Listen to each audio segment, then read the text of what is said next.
You seem to not like it when I say it, but it's just math. It's really complicated math. In other words, the number of matrix bits of mathematics in there is just unimaginable for the human beings. But what do you think a neurological system is? What do you think human beings at large scale are? What do you think evolution is?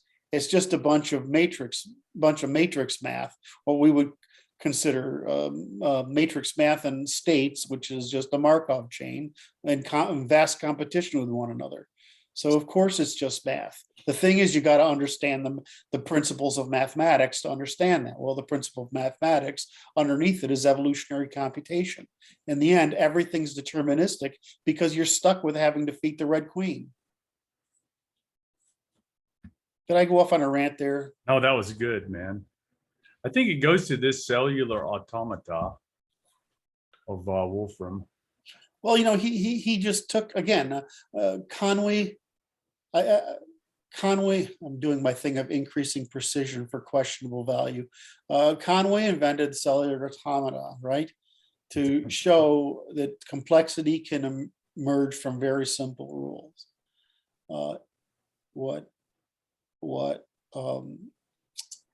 What Wolfram did is he said, okay, well, let's, instead of having cellular automata, let's have Markov chains, which is a similar argument, right? It's just a similar argument.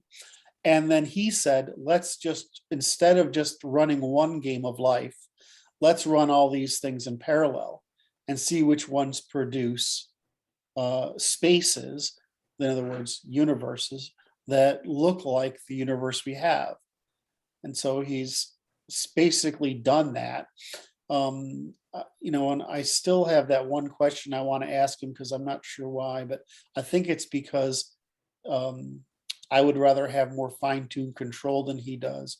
But he's just trying to make a general proof, and the general proof he succeeded at, which is that it's gonna fucking emerge if it can.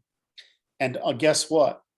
Given all other things being equal, which is whatever universe you have, it's going to produce the same fucking thing because there's only one rule underneath it, right? The release of pressure. So no matter what the Markov chains, the initial Markov chain is, you will end up with some set of evolutionary systems. You're going to end up with the universe somehow. It's, in other words, the principle, the idea that it's fine-tuned for life is incorrect. Life will emerge from any competition on the first principle of release. It's just minor variations from what's going to happen. In other words, you can change the shape of the puzzle pieces, but you're going to get the puzzle pieces. Right.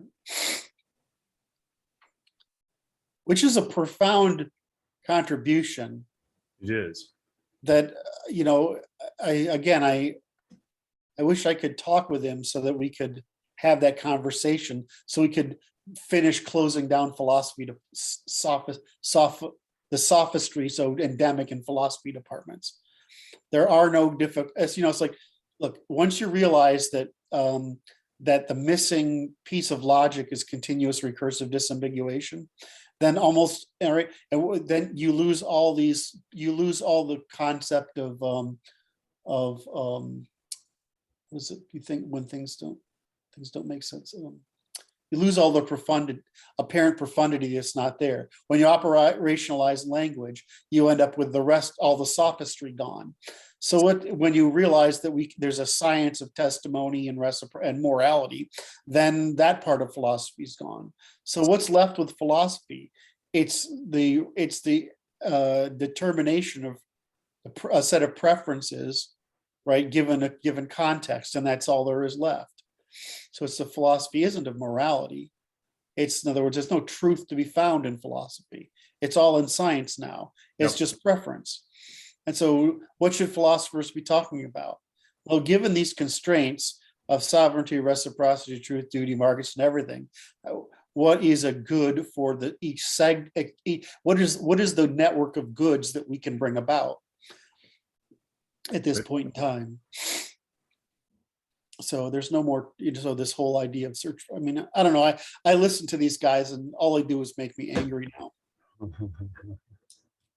It's like I can't read a philosophy paper without just shaking my head and being disgusted.